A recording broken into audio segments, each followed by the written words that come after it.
తెలంగాణ ప్రజల దృష్టికి, ముఖ్యంగా తెలంగాణ విద్యార్థుల దృష్టికి ఒక అంశాన్ని తీసుకొచ్చేటటువంటి ప్రయత్నం చేయడం జరిగింది.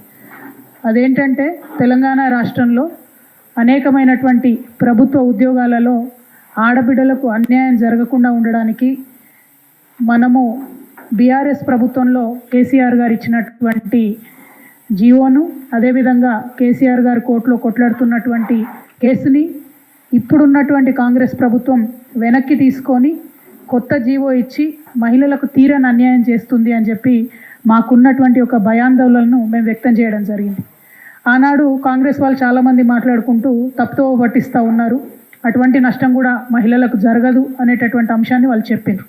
కానీ అప్పటికి ఇప్పటికీ మొన్న గురుకులాలకు సంబంధించి 626 పోస్టులను ఈ ప్రభుత్వం ఫిల్ చేయడం జరిగింది.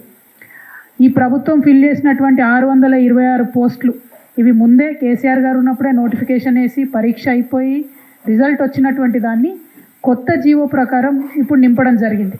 ఏదైతే మేము భయాన్ని వ్యక్తం చేసినామో ఆ భయాన్ని నిజం చేస్తూ కేవలం 12% మాత్రమే ఆడపిల్లలకు దీనిలో ఉద్యోగాలు రావడం జరిగింది. ఇందులో 3 కేటగిరీలుగా నింపిండ్రు. ఈ 3 కేటగిరీస్లో కూడా ఒక దాంట్లో 12%, ఒక దాంట్లో 13%, ఇంకో దాంట్లో 23%గా ఆడపిల్లలకు ఉద్యోగాలు వచ్చాయి.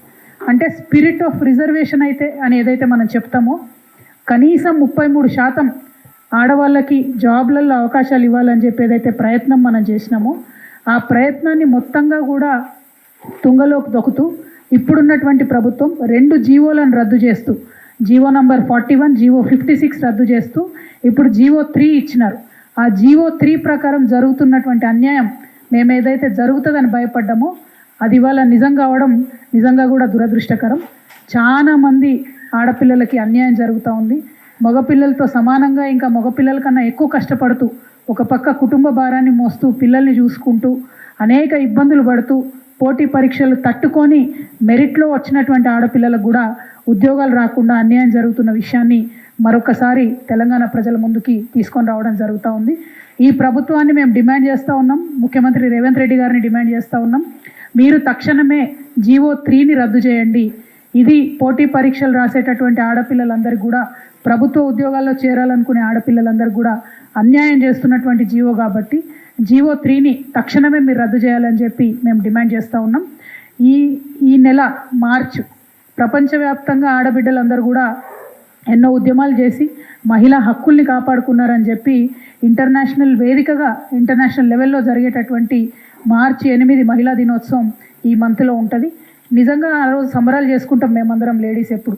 కానీ ఈసారి ఈ ముఖ్యమంత్రి గారి చలవ వల్ల, ఈ కాంగ్రెస్ పార్టీ చలవ వల్ల ఆడబిడ్డలకు అవకాశాలు మీరు దెబ్బతీస్తున్నారు కాబట్టి మార్చి 8 నాడు ధర్నా చౌక్లో నల్ల రిబ్బన్లతో మేమందరం కూడా నిరసన ప్రదర్శన చేస్తాం. ఈసారి సంబరాలు చేసుకోము మేము, ఎందుకంటే చదువుకొని కష్టపడి పోటీ పరీక్షలకు ప్రిపేర్ అయ్యి కుటుంబాలను వదిలిపెట్టి నిద్రాహారాలు మాని ప్రయత్నం చేసేటటువంటి ఆడబిడ్డలందరికీ కూడా జీవో 3తో మీరు అన్యాయం చేస్తున్నారు కాబట్టి జీవో 3 రద్దు చేయాలని చెప్పి మహిళా దినోత్సవం నాడు ధర్నా చౌక్లో నల్ల బ్యాడ్జీలతో భారత్ జాగృతి ఆధ్వర్యంలో పెద్ద ఎత్తున నిరసన ప్రదర్శన చేస్తాం. పొద్దున 11కి మొదలు పెడితే 4-5 గంటల వరకు కూడా ఈ నిరసన ప్రదర్శన ఉంటుంది. కలిసి వచ్చేటటువంటి బుద్ధిజీవులందరినీ కూడా మేము ఆహ్వానిస్తూ ఉన్నాం. ఇది మహిళలకు, విద్యార్థులకు జరుగుతున్నటువంటి అన్యాయం. చాలా మందికి ఇందులో టెక్నికల్ అంశాలు అర్థమైతలేవు. రోస్టర్ పాయింట్ తీసేసిండ్రు, హారిజాంటల్ రిజర్వేషన్, వర్టికల్ రిజర్వేషన్ అంటే టెక్నికల్ పాయింట్స్ అర్థమైతలేవు. కానీ నిన్న మొన్న జరిగిన ఈ నియామకాలు, ఈ ప్రభుత్వం చేసిన నియామకాలు పెద్ద సాక్ష్యం. 626 ఉద్యోగాలు నింపితే కేవలం 77 ఉద్యోగాలు మాత్రమే ఆడపిల్లలకు వచ్చినాయి. వాస్తవానికి 33% రావాలి, కానీ కేవలం 77 ఉద్యోగాలు మాత్రమే ఆడపిల్లలకు వచ్చినాయి. ఇప్పుడు రేవంత్ రెడ్డి గారు చాలా గర్వంగా ఇవాళ మళ్ళీ మేము ఒక 5,000 ఉద్యోగాలను ఇస్తూ ఉన్నాం. అందులో టీచర్సు, కానిస్టేబుల్స్, మెడికల్ సిబ్బంది ఇవన్నీ కూడా మేము ఇవాళ నింపబోతూ ఉన్నామని చెప్తున్నారు. నిజానికి ఈ ప్రభుత్వం వచ్చిన తర్వాత Singareni, nursing staff officers, police, fire, transport, excise, jails ఇవన్నీ కలిపి 28,000 ఉద్యోగాలు ఇప్పుడు నియామక పత్రాలు ఇచ్చినారు. కానీ తెలంగాణ ప్రజలందరి దృష్టికి తీసుకొచ్చేది ఏంటంటే ఈ 28,000 ఉద్యోగాలు కూడా కేసీఆర్ గారి ప్రభుత్వంలోనే నోటిఫై అయినాయి, అప్పుడే పరీక్షలు అయినాయి, అప్పుడే రిజల్ట్ వచ్చినాయి. నియామక పత్రాలు మాత్రం కాంగ్రెస్ ప్రభుత్వం ఇస్తుంది. సో మీరు ఏదైతే సంవత్సరంలో 2 లక్షల ఉద్యోగాలు ఇస్తామని చెప్పినరో ఆ 2 లక్షలల్లో ఈ 28,000 తీసేయాల్సి ఉంటుంది. ఈ ప్రభుత్వం వచ్చినాక ఇచ్చినటువంటి ఒకటే ఒక నోటిఫికేషను డిఎస్సి నోటిఫికేషను, అది 11,000కి ఇచ్చిండ్రు. గ్రూప్ 1 నోటిఫికేషను ఇదివరకే ఉన్న 500 ఉద్యోగాలకు ఇంకొక కొత్తగా 63 ఉద్యోగాలు కలిపి కొత్త నోటిఫికేషన్ మళ్ళీ ఇచ్చిండ్రు తప్పితే ఇంకొకటి కాదు.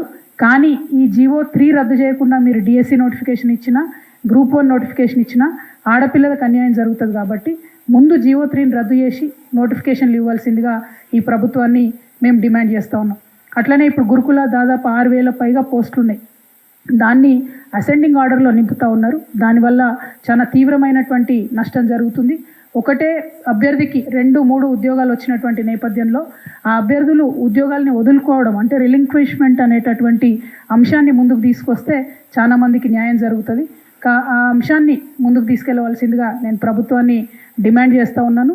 ఎన్ఓసి తీసుకొని వచ్చినటువంటి జాబ్లలో ఒక జాబ్ సెలెక్ట్ చేసుకునేటటువంటి అవకాశం అభ్యర్థులకు ఇవ్వాలని చెప్పి మేము డిమాండ్ చేస్తూ ఉన్నాం. ఇంకా మిగిలిన DL, JL, librarian, TGT, PGT ఇవన్నిటి కూడా నోటిఫికేషన్ ఇచ్చి త్వరలో భర్తీ చేయాలని కూడా డిమాండ్ చేస్తూ ఉన్నాం. మార్చి 8న జరిగేటటువంటి ధర్నాకి పెద్ద ఎత్తున మేము సంబరాలు చేసుకోకుండా మహిళా దినోత్సవం రోజు నిరసన చేస్తూ ఉన్నాం. కాబట్టి మా జర్నలిస్టు మిత్రులు, మిగతా పార్టీలు, ఆర్గనైజేషన్స్, ప్రజా సంఘాలు అందరూ కూడా కలిసి రావాలని చెప్పి మేము రిక్వెస్ట్ చేస్తూ ఉన్నాము. Thank you. జై Telangana.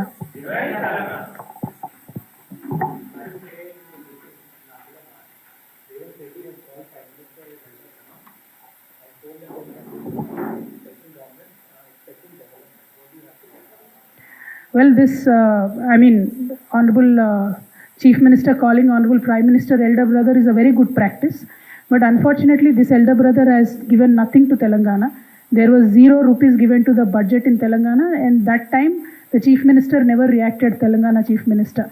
Now he is calling the Prime Minister elder brother. This only exposes the political nexus of both BJP and Congress party. We've always been trying to highlight this fact that BJP and Congress constantly are working against the interest of Telangana. Now they're come out in open, they're exposing themselves now. So I will only say that elder brother has to have a bigger heart and give more funds to Telangana, and it is our Chief Minister's duty to extract more funds for our state. Thank you. ప్రధానమంత్రి గారిని పెద్దన్నగా అభివర్ణించారు ముఖ్యమంత్రి గారు అని చెప్తా ఉన్నారు. సంతోషమే, ఒక కార్డియల్ రిలేషన్షిప్ ఉండాల్సిందే. కానీ ఈ పెద్దన్న మరి మొన్న బడ్జెట్లో ₹1 కూడా తెలంగాణకి ఇవ్వకపోతే తెలంగాణ ముఖ్యమంత్రి గారు రియాక్ట్ అవ్వకపోవడం అన్నది చాలా దారుణం. వీళ్ళిద్దరూ ఏదైతే పెద్దన్న చిన్నన్న అని పిలుచుకుంటున్నారో, బడేమియా చోటేమియా అని చెప్పి, వాళ్ళిద్దరు నెక్సెసే ఎక్స్పోజ్ అవుతూ ఉంది. అలా బీజేపీ కాంగ్రెస్ ఒకటే అని మేము చెప్తా ఉన్నాం. తెలంగాణ ప్రజల హక్కుల కోసం మాట్లాడేది, పోరాడేది కేసీఆర్ గారే అని మేము నిరంతరం చెప్తున్నాం. ఇవాళ అదే నిజమైంది.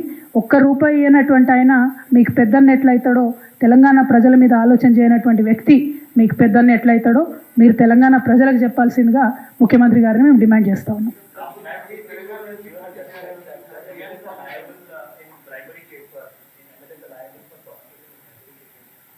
No, it's a very welcoming judgment by Honorable Supreme Court. Now, Prevention of Corruption Act is directly going to be applied to even public representatives. This, I believe, will strongly help in decriminalization of politics. And Honorable Prime Minister also, I've seen, has tweeted welcoming the judgment. And I request Honorable Prime Minister Garu to start this procedure directly from Telangana State, because our Honorable Chief Minister Revanth Reddy Garu is accused number 1 in a Prevention of Corruption Act case. So I truly hope that case is quickly taken up and then action is given. Thank you. Supreme court ఇవాళ ఒక తీర్పు ఇవ్వడం జరిగింది.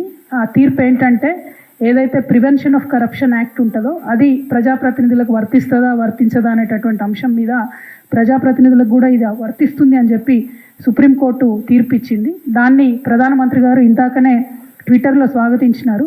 ప్రధానమంత్రి గారు స్వాగతించినటువంటి అంశాన్ని మేము కూడా స్వాగతిస్తూ, మరి ఈ రాష్ట్రంలో గౌరవ ముఖ్యమంత్రి రేవంత్ రెడ్డి గారు అక్యూజ్డ్ నంబర్ 1గా ఉన్నారు ఓట్ ఫర్ నోట్ కేసులో. ఆ కేసును త్వరితగతిన మరి కేంద్ర ప్రభుత్వం టేకప్ చేసి దాని prevention of corruption act apply అవుతుంది అనేటటువంటి అంశం సుప్రీంకోర్టు క్లారిటీ ఇచ్చింది. కాబట్టి ఆ కేసును తొందరగా టేకప్ చేయాలని చెప్పి ప్రధానమంత్రి గారిని మేము డిమాండ్ చేస్తూ ఉన్నాం. ఏం క్వశ్చనే? నేనా? అట్లాంటివన్నీ పార్టీ డిసైడ్ చేస్తుంది కదా బ్రదర్, నేను డిసైడ్ చేయగలుగుతాను. మా పార్టీ ఎట్లా డిసైడ్ చేస్తే అట్లా.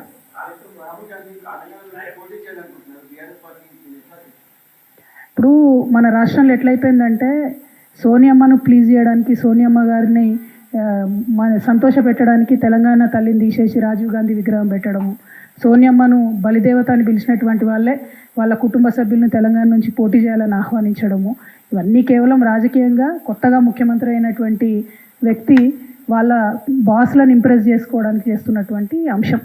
తెలంగాణ ప్రజలు రాహుల్ గాంధీ గారు వచ్చినా ఇంకెవరు వచ్చినా కాంగ్రెస్ పార్టీ చేసినటువంటి అన్యాయమైంది తెలంగాణకు. ఇప్పుడు కాంగ్రెస్ పార్టీ అధికారంలోకి వచ్చిన తర్వాత ఇచ్చినటువంటి మాటలు నిలుపుకుంటుందా లేదా, ఈ అంశాలను చూసి ఆలోచించి పార్లమెంట్ ఎన్నికల్లో ఓటేస్తారని చెప్పి నేను భావిస్తూ ఉన్నాను.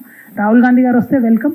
ప్రజలు మాత్రం కాంగ్రెస్ పార్టీ మనల్ని మోసం చేసిన విధానాన్ని గుర్తించి రాహుల్ గాంధీ గారికైనా ఎవరికైనా ఓవరాల్గా కాంగ్రెస్ పార్టీకి వ్యతిరేకంగా ఓటేయాలని చెప్పి పిలిపిస్తా ఉన్నాను.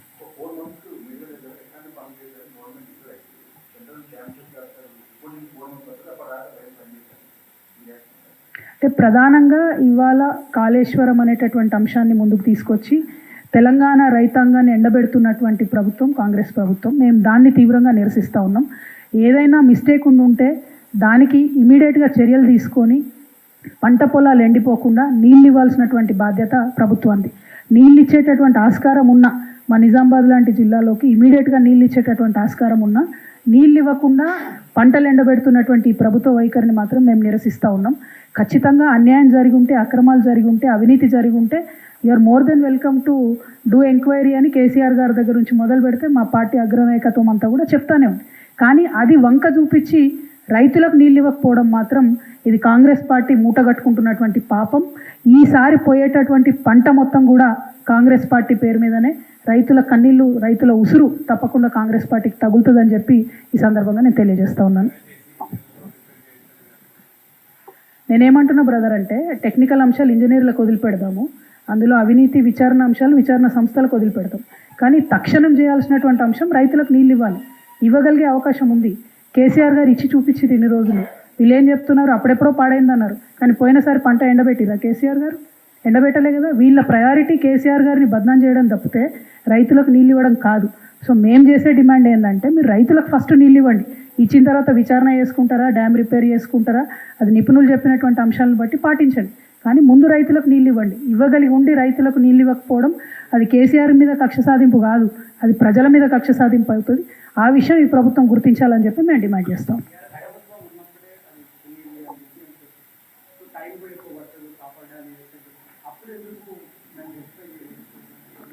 నేనేమంటున్నా బ్రదర్, అయిపోయింది. ఇప్పుడు ఉన్నటువంటి పరిస్థితులలో పంటకు నీరిచ్చే అవకాశం ఉందా లేదా ప్రభుత్వం చెప్పాలి. ఇవ్వగలిగి ఎందుకు ఇస్తలేదు?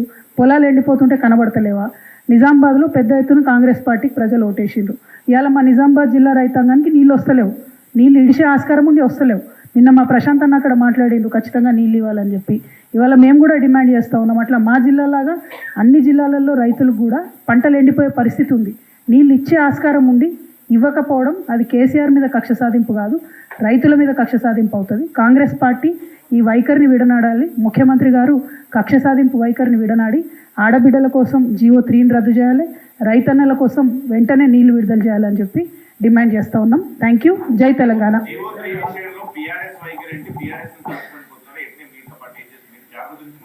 బ్రదర్, బీఆర్ఎస్ పార్టీ గత సంవత్సరంన్నర క్రితమే హైకోర్టు తీర్పు ఇచ్చింది, ఈ 2 జీవోలు రద్దు చేయండి, కొత్త జీవో తీసుకురండి అని.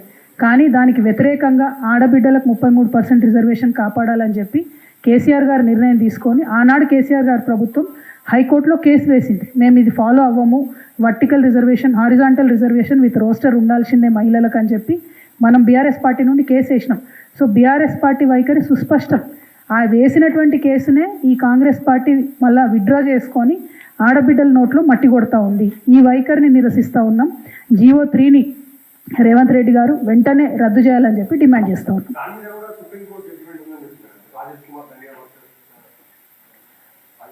బ్రదర్, ఒక నిమిషంలో మళ్ళీ చెప్తా. రాజేష్ కుమార్ దర్యా కేసులో సుప్రీంకోర్టు మహిళలకు వ్యతిరేకంగా తీర్పిచ్చింది.